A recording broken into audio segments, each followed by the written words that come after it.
Well, no, we not put the last one because we're going only left endpoints. Well, we're going to put the last one when we do right endpoints in the second calculation. So you'll see how it's going to work this time. So, okay. So we're going to compare these two areas. Well, I'm sorry for forgetting about the, the recording. So this time we're going to go right endpoint. So I'm going to place a rectangle so the right endpoint of the first rectangle intersects with this point this time. And that's going to be like this.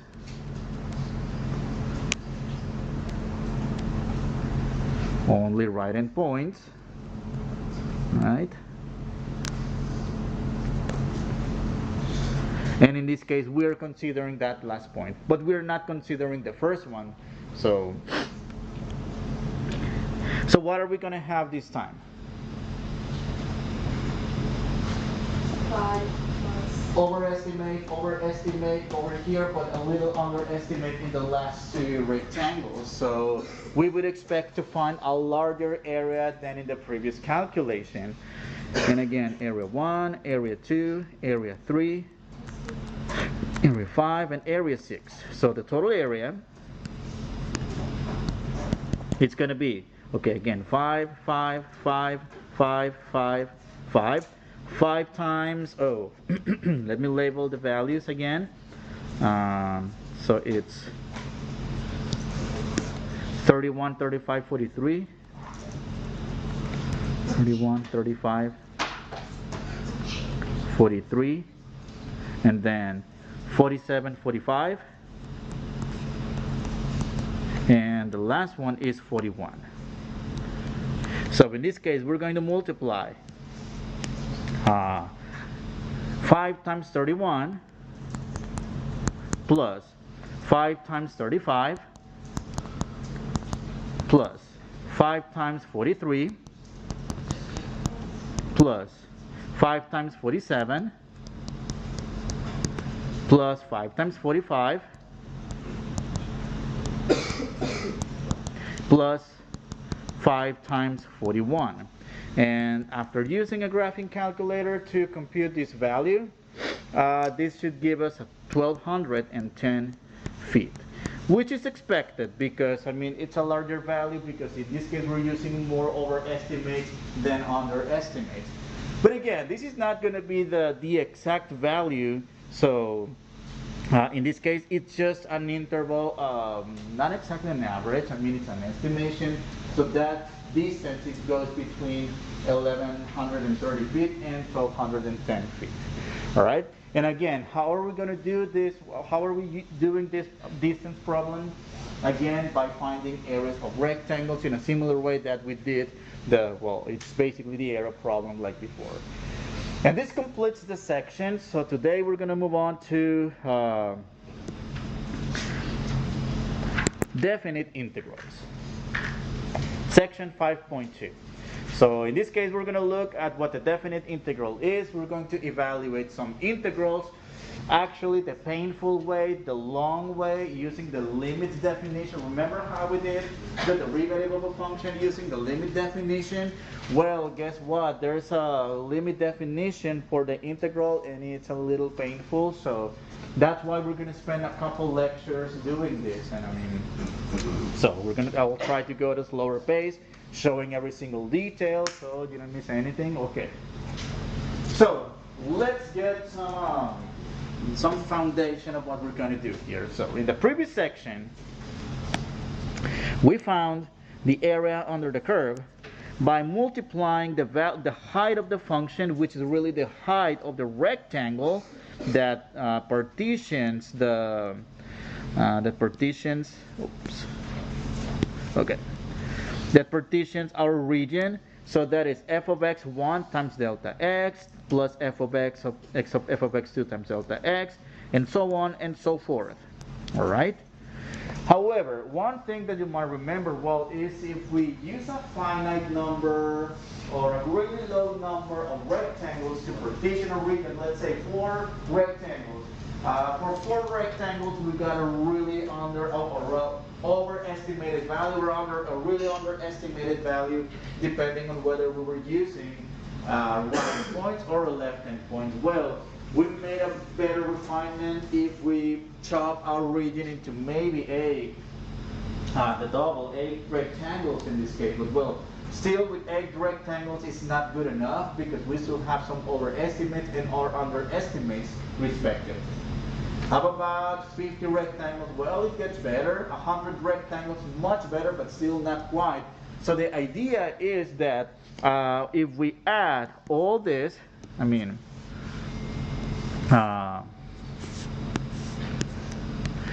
we can express this expression in summation form where I equals 1 to n of some f of x. So by delta x, all right? That is adding n rectangles, and well, we could be 4 rectangles, 5 rectangles, 7 rectangles, 59 rectangles, 1,700,000 rectangles. However, in order to get the actual area, the accurate value, how about we make this n as big as possible? You know, like having infinitely many rectangles. I know it's kind of weird to think of infinitely many rectangles because these infinitely many rectangles are going to be a lot smaller every time. Essentially having a delta x, that is the base of the rectangle, to pretty much be 0. Well, it cannot be exactly 0 because there's not going to be any area. You know, 0 times a number, well, that's a 0. But in this case, we're talking about a limit, not an exact value, which is the notion we use in order to describe or to construct this idea. And this sum right here is called the Riemann sum. All right, it's called the Riemann sum, where delta x is the length of the base of the rectangle, which is given by the upper limit minus the lower limit divided by the number of rectangles that we want to partition our region. What is that b and that a coming from? For example, those are the limits of integration, the limits of the area we want to find. So from a to b, we want this whole area right here. Well, in this case, that's the upper limit minus lower limit and divide by n. That's gonna give us the length of the length, or rather the length of the base of the rectangle. All right. So let's see. What's the definite integral? So if f of x, some function, is continuous, so that's the condition, so we can find the area. It has to be conditioned. It has to be defined over the closed interval a and b.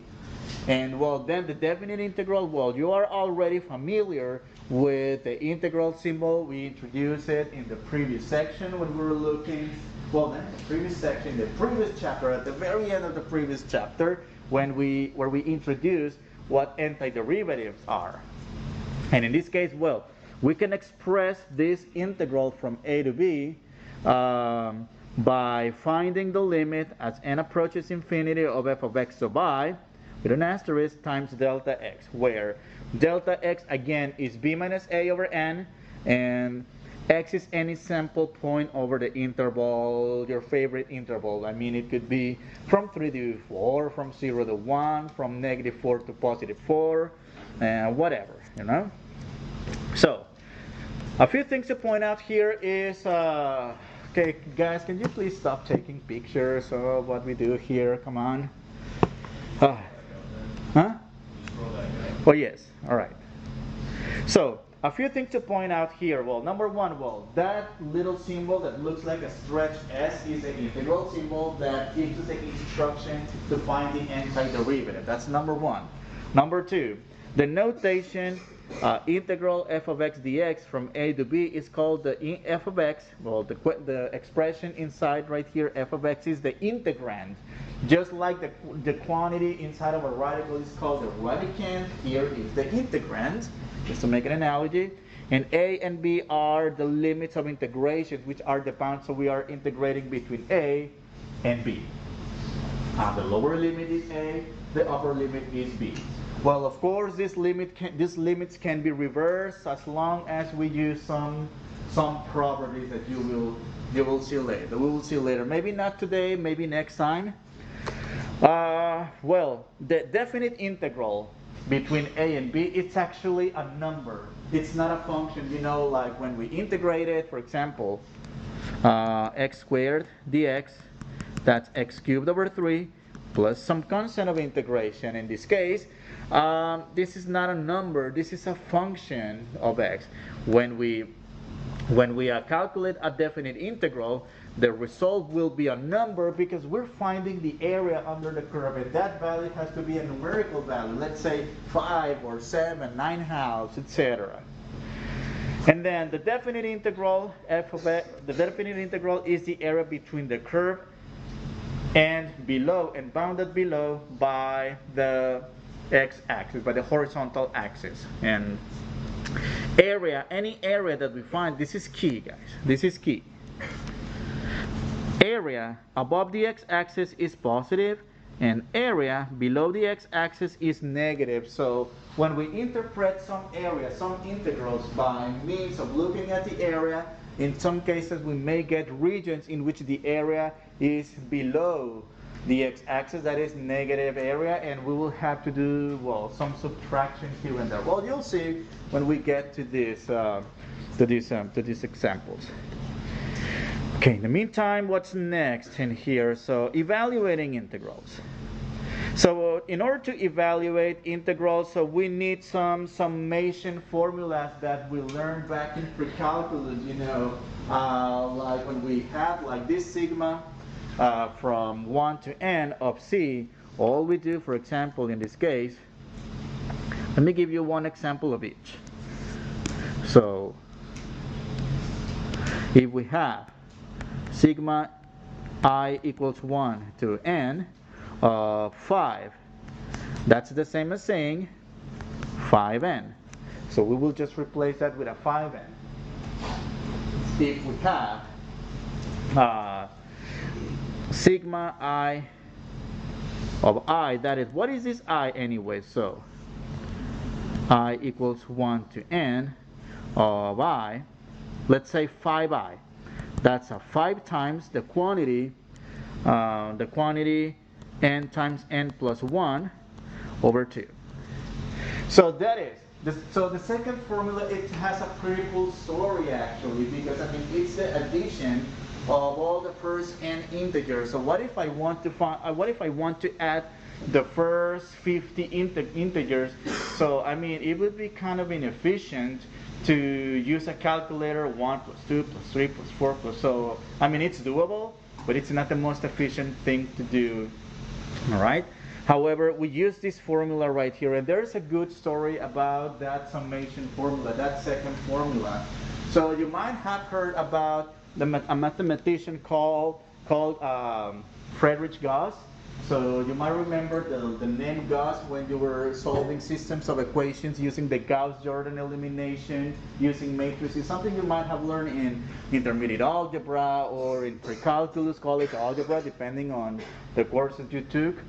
Well, so this mathematician, when he was a kid, he was like 4 years old or 5 years old. His father was an accountant, so, and when he was working on his books, that little kid was pointing out many mistakes every single time. Oh, Dad, you did a mistake here. You did a mistake here. He was like, "It's none of your business. It's my work, not yours. You know what?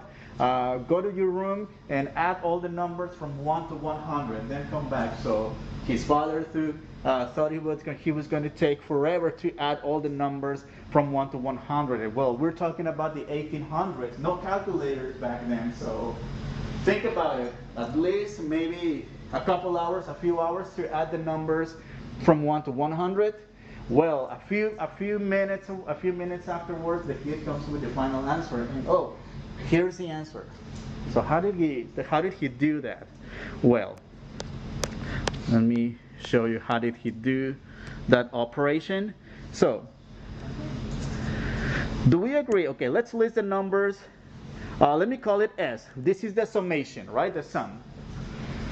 1 plus 2 plus 3 plus plus 98 plus 99 plus 100. All right? So that's going to give us the addition of all the numbers from 1 to 100. Well, you can express this again at the same time. How about in the backwards direction? 100 plus 99 plus 98 plus 3 plus 2 plus 1. Let me make some space. Let's add the results. What is 1 plus 100? 101. Plus 2 plus 99? 3 plus 98?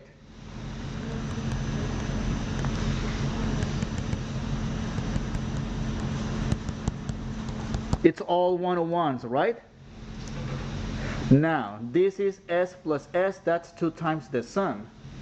Now, how many 101s do we have here?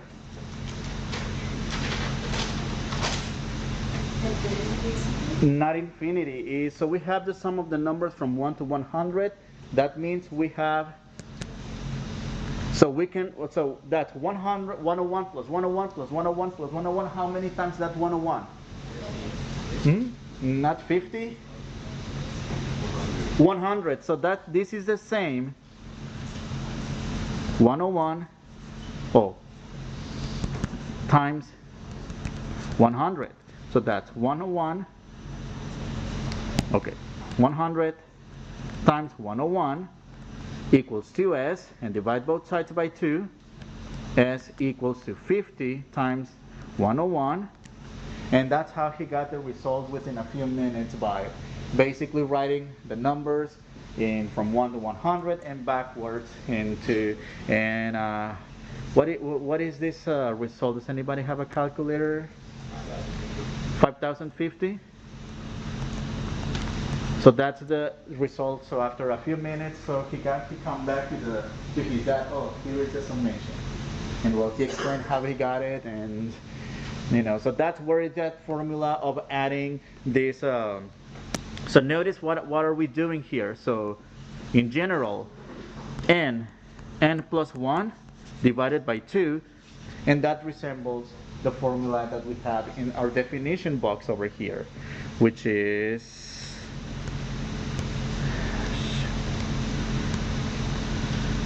right here.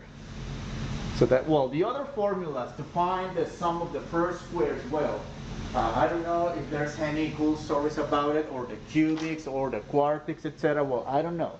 But at least I know that story for the addition of the first n integers. Now, if you want to find the summation of the first, I don't know, the first million integers, just multiply 1 million times 1,000,001 and divide by 2, and that's going to be your result without you having to 1 plus 2 plus 2 plus 2 divide until 1,000,000, of course, right? So these are the formulas. The minute we see this expression, sigma I equals 1 to n of I, or I squared, we will replace with these identities here, with these summation formulas. All right.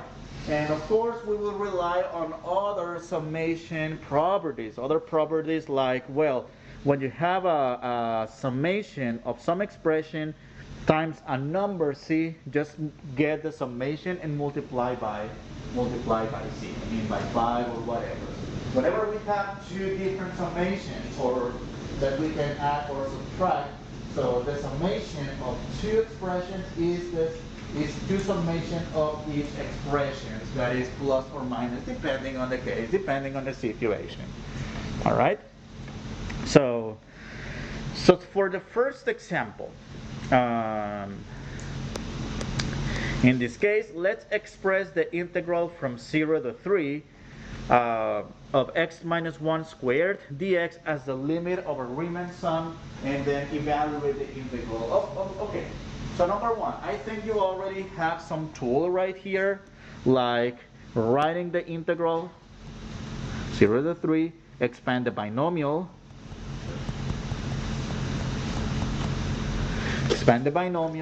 and integrate each term. However, all you have in your toolkit up to this point is not is only integrating these functions without the limits of integration.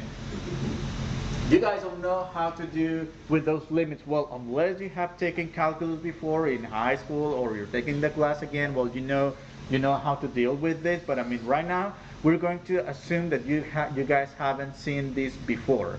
So how do we do this directly from the integral? We're going to learn that maybe next week, or if not, maybe when we come back from the break. So in the meantime, we're going to do this by brute force, by evaluating a Riemann sum, that is the limit definition of the integral, which is the analogous of the limit definition of finding the derivative. And this one is not going to be, it's going to take a really good minute to go. So, so number one, let's express the integral from 0 to 3 x minus 1 squared dx equals the limit as n approaches infinity of the sum where I goes from 1 to n f of x sub I delta x. So instead of evaluating the integral directly, which would take maybe a minute or less than a minute, we're going to look at the long way first. All right. So number one, how about we first? Well, we already got that here, and in this case, well, that's the integral from 0 to 3, x squared minus 2x plus 1 dx. So in this case, we need a couple of pieces of information. We need to find the delta x, which would be the base of the rectangle, the length of the base of the rectangle, which is b minus a over n. And in this case, this is 3 minus 0 over n. And we need x sub I, which is in this case, I gave you an expression for x sub I. I believe, well, for whatever reason, oh yes, it's right here. Is this expression found in the first page. So we're going to identify a, and we're going to add I times the delta x, which is the quantity that we already got from before. All right. So x sub I, let me go back to. So x sub I is a plus I delta x, where a is the lower limit, x sub I 0 plus I delta x 3n, which in this case is x sub I 3i over n. So what are we going to do here? So there's two pieces of information that we're going to use to set up the Riemann sum, the x sub I and the delta x, which, let me simplify it, 3 over n. All right.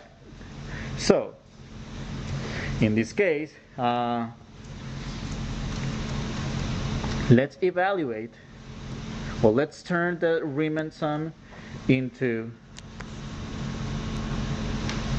limit, first of all, limit n approaches infinity, sigma I equals to 1 to n of the function f of x to y, that is, replace every instance of x here with x sub I squared minus 2x sub I plus 1 times delta x. But what is our delta x? That's 3 over n.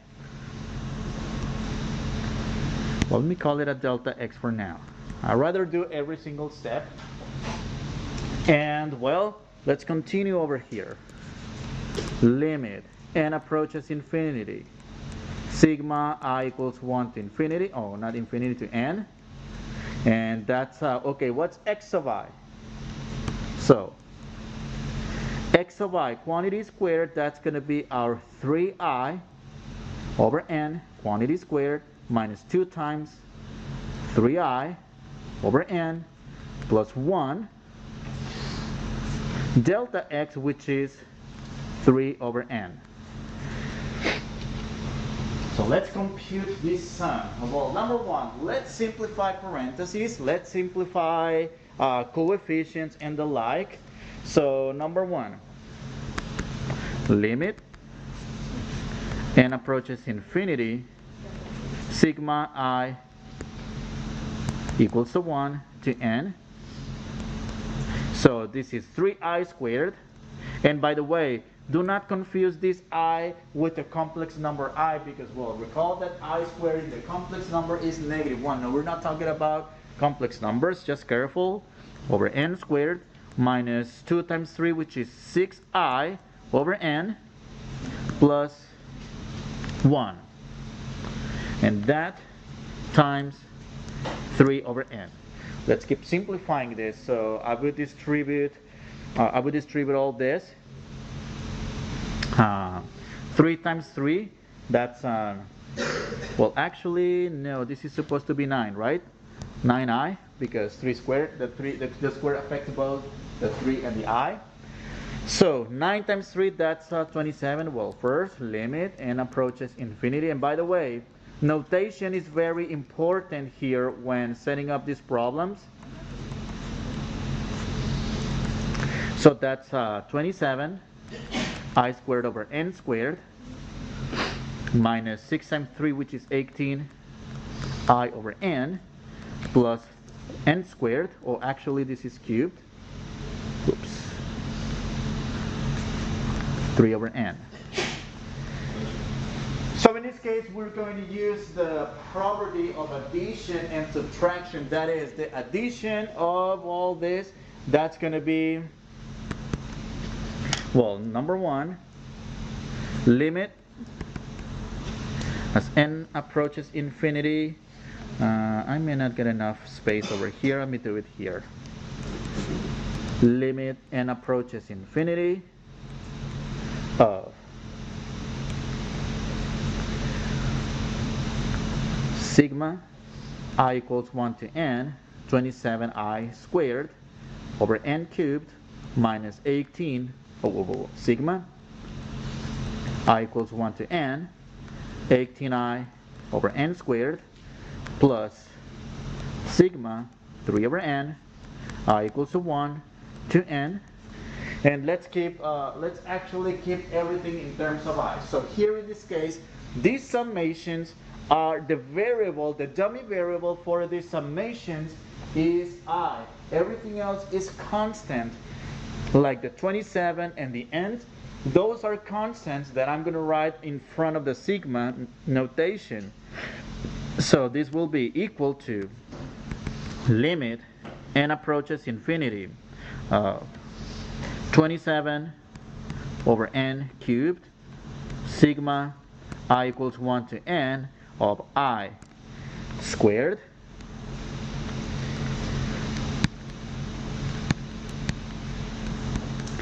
minus 18 over n squared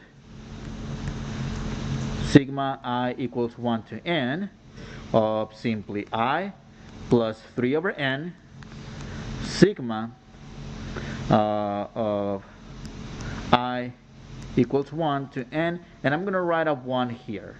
Alright? So here's where we are going to use the summation formula. So recall that we have a few formulas for summation. Number one, we have a summation formula for the squares.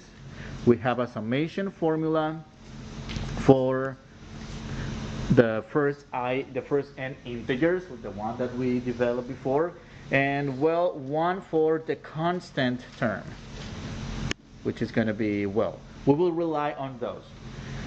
All right, are you guys following me up to this point? I know it's a lot of symbols, it's a lot of notation. I'm trying to go as slow as possible so we can go at the same pace here. Well, so here is where we will convert this sigma series, this sigma notation, into its corresponding expressions in terms of n. Well, number one, we're going to use this formula, not for the cubes, this one for the squares. this one for the linears and this one for C. All right. In particular, we're using sigma I, or right, it's a 1. I equals 1 to n of 1 equals simply 1 times n. All right. That's what we're going to use in this case. So coming back to the limit right here, that's limit of, as n approaches infinity, and 27 over n cubed times the equivalent in terms of n of the summation of all the squared, the perfect squares. That's well, let me change to curly braces here. So that's going to be n times n plus 1 times 2n plus 1 over 6. Let me highlight it just so you can see where is this coming from. It's this one right here corresponding to the I squared. All right. Minus 18 over n squared times I. But what's I? That's n times n plus 1 over 2.